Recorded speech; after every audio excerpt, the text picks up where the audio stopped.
Hello, folks. This is the Sea Monster here, and welcome to the second part of my essay video series on Godzilla, Mothra, and King Ghidorah, giant monsters all out attack. So last time we were going over the story and characters in GMK, but now let's get into what I'm sure some of you folks out there would really want me to cover: the monsters and the spectacle. Basically the parts in a Godzilla film that people out there seem to generally think is all the Godzilla fandom really cares about. I have already discussed how disheartening that perception may be earlier in this series, so no need to come back to that.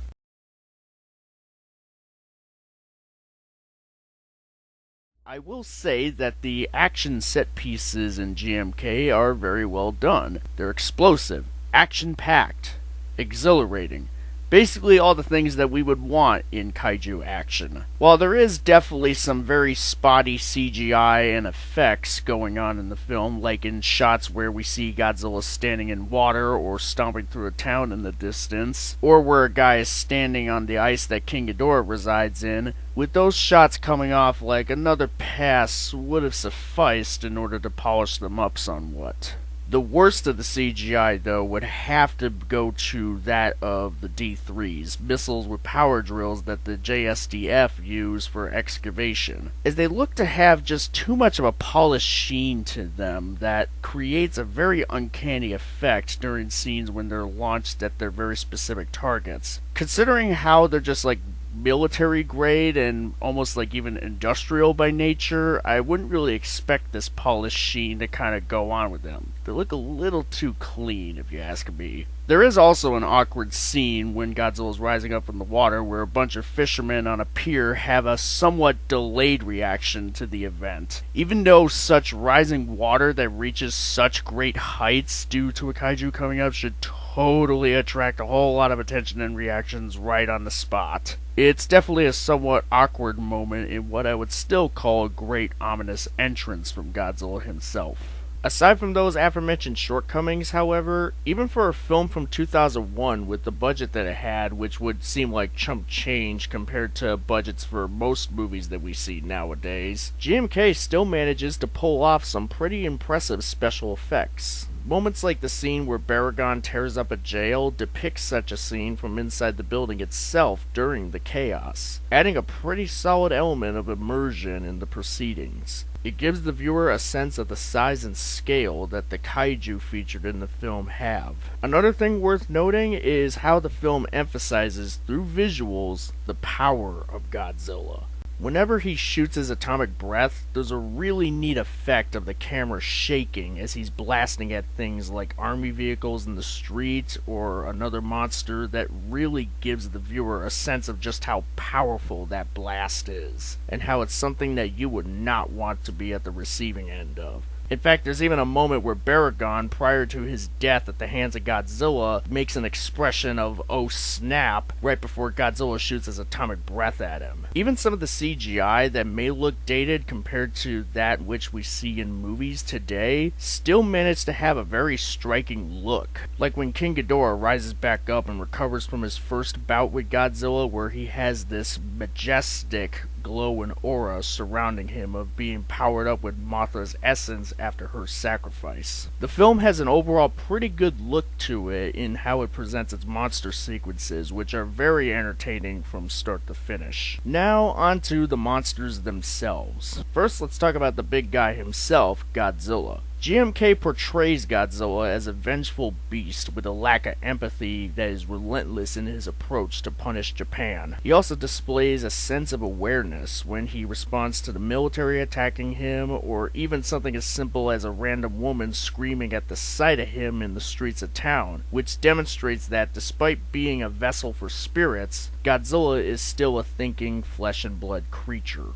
His design overall gives off a very intimidating look that also emphasizes a great deal of his size and weight. And the pupilless eyes that he has really just emphasizes the points that he is truly just this merciless, relentless, emotionless beast, hell-bent on destruction. He also provides an extra sense of danger, like in the scene where a girl is in a hospital bed and is helpless to get out as Godzilla passes by, which results in her feeling safe and thinking that he's passed, until his tail comes up and smashes into the building as proof to the contrary. Perhaps one could call that a subversion of expectations. This moment could be interpreted in more than one way, as either Godzilla intentionally and maliciously swinging his tail into the building, knowing that there is people in there, or it could be a result of him just strolling on by and the tail just so happened to have went into the general direction of the hospital. But no matter how you may interpret it, the moment, among many others throughout the film,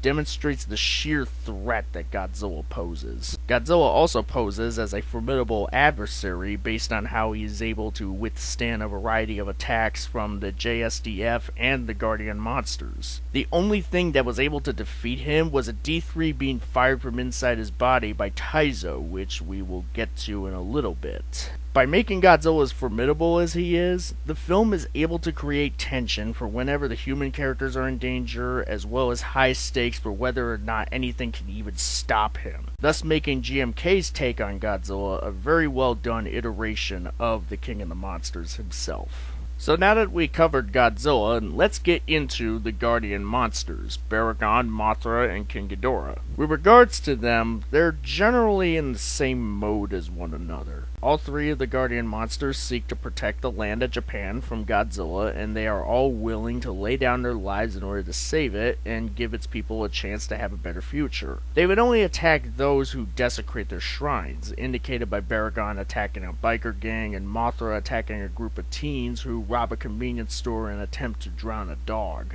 In fact, those teens actually use a statue as a weight for drowning the dog, so that kind of gives Mothra even more incentive to come at them. Ghidorah is the only Guardian monster who doesn't wake up right away, but instead he's frozen in a cave for a 10,000 year long hibernation and only rises when his idol is presented to him by the spiritual old man. Originally, the roster for the Guardian monsters was supposed to be Baragon, Anguirus, and Varan, but Toho opted to have Anguirus and Varan be replaced by Mothra and Ghidorah due to the former two being considered as not as big of names as the latter two. And despite director Shusuke Kaniko's initial skepticism, the change wound up being for the better, at least in terms of how well GMK was received. Anyway, let's get into the individual Guardian monsters and see how well they were executed. First, let's talk about Mothra. In terms of overall portrayal, Mothra is mostly the same as she was in all of her other appearances prior to and after this film. She is a mystical creature that starts out as a larva at the beginning of the film, only to cocoon herself and return as a large moth-like being in preparation to fight Godzilla. She is benevolent, yet will retaliate against any great threat to her home, and is even heroic to the point where she'll lay down her life in order to give her allies a fighting chance. The only thing that makes this incarnation of Mothra different from others is the lack of any presence of the Shobijin, two young women who are at most a foot tall in size whom Mothra is a guardian of. There is a cameo of two girls and a crowd of people witnessing Mothra's arrival at Tokyo. However, this is only a nod to the Shobijin for fans to catch, as the girls here have literally no relation to Mothra herself within the film's continuity. Now, going back to Mothra herself, she is much more effective in combat than she has been in past Godzilla films. She can fly at great speed, can attack Godzilla in close quarters combat with the claws on her legs, and she can shoot darts from her thorax which deal a decent amount of damage to Godzilla, to the point where Godzilla even lost his balance for a little bit and fell into a building. So there's no doubt that those darts were at the very least effective. And that pretty much covers Mothra right there, so moving on. Next we have Baragon, the red ground-burrowing dinosaur.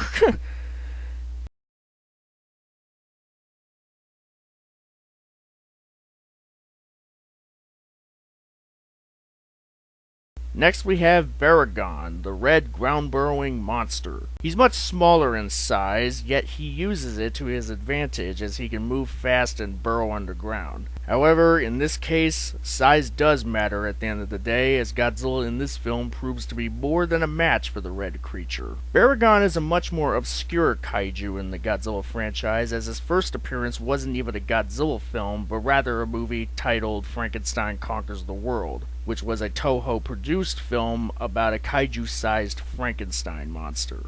Baragon does appear in Godzilla films later, but only in brief appearances, such as in 1968's Destroy All Monsters. So this film gives Baragon a little more of a spotlight, despite not being a mystical monster in origin in previous entries. I personally like the little guy quite a bit, and find him to be pretty endearing for trying to stand up to Godzilla despite the odds being stacked against him, even more so than the other Guardian monsters. Considering how Mothra can fly and can shoot darts, and Ghidorah can also fly and has 3 heads that each can shoot electricity-like beams from their mouths, Baragon, the most he can really do is burrow underground, which is shown to trip up Godzilla a little bit, but only temporarily. But Baragon puts up a decent fight nonetheless, and I can't help but admire him for that. It's a shame that he doesn't get to have his name included in the title of the film, although I do understand why that's the case, because the title is already crazy long as it is. To say about Baragon, so there's that. Now on to King Ghidorah, the 3-headed golden dragon, who in GMK is the kaiju featured that underwent the most changes from how he's usually been portrayed. In past Godzilla films, as well as films that would come after GMK, Ghidorah has commonly been portrayed as a villainous monster, a conqueror, a harbinger of total annihilation, that in some instances would also serve under the will of a third party to seek to conquer Earth. With Godzilla vs. King Ghidorah, the third film in the Heisei era, being an exception, as that film features time travelers from the future who use Ghidorah, who is not an alien in the Heisei timeline, in order to crush Japan specifically, as opposed to the typical alien invaders that commonly appear in the Showa era. For GMK, however, Ghidorah is significantly revised into being a benevolent protector of Japan, serving the role of a protagonistic monster. For those of you who may be wondering if I were to consider this to be a bad thing because they took what is traditionally an evil monster and made him a protective guardian. Here's the thing. Yes, King Ghidorah has been changed radically from how he's usually portrayed, right down to being shorter in size than Godzilla when he's usually been portrayed as being bigger. However, he's still portrayed as a 3-headed golden dragon, he still shoots electricity-like beams out of his mouths, he still flies, and most importantly, he's still a powerful foil for Godzilla to fight against, in that he's still Godzilla's rival regardless of the switch in the hero versus villain dynamic, where Godzilla would usually be the hero and Ghidorah would be the villain, but in GMK's case, it's vice versa. Just because Godzilla is still able to defeat Ghidorah in the end, that doesn't mean that he still didn't give Godzilla the hardest time out of all the Guardian monsters. In fact, if it wasn't for the JSDF missing Godzilla with one of their D3s and hitting Ghidorah instead during their underwater bout, Godzilla would likely have been defeated by the combination of a powered-up King Ghidorah and the JSDF right then and there, and Taizo would have likely had not needed to go inside Godzilla himself. And on top of that, Ghidorah is the one out of the 3 Guardian monsters that was able to put a literal chink in Godzilla's armor that Taizo would go on to exploit in order to finally defeat Godzilla after he intentionally lets himself get swallowed up by Godzilla. While there may be some fans out there who wouldn't particularly care for GMK's take on Ghidorah due to how different he is portrayed in comparison to other iterations, it's nice to say that this take is still overall considered to be, if nothing else, a neat reinterpretation of the 3-headed golden dragon, as well as something that makes the film a strong and unique entry in the Godzilla franchise. Also keep in mind that in GMK's timeline, the only film that came prior was Godzilla 1954, so it doesn't need to abide to the norm of how Ghidorah is portrayed beyond him being an adversary for Godzilla. So, now that we have covered the spectacle aspects of the film, which also include the kaiju, I guess it's time for us to now come to The end.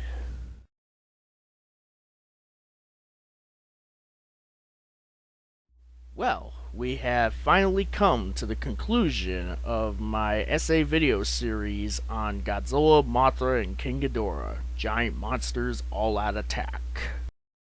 Before, the film has great monster action throughout, despite some dated and or weak effects at points, engaging characters who are worth caring about, and a story that does some really interesting and unique things with the film's featured kaiju without being disrespectful to iterations from the past, as well as a strong message about how history should be acknowledged and not forgotten no matter what sins may have been committed. And all those points are why GMK stands as not only the best film in the Millennium era of Godzilla films, but why it is also one of the best films in the entire Godzilla franchise. It's a film that respects the legacy of the franchise while doing a new spin on certain aspects of it, and much like the original Godzilla from 1954, it's a film with an underlying message that is everlasting.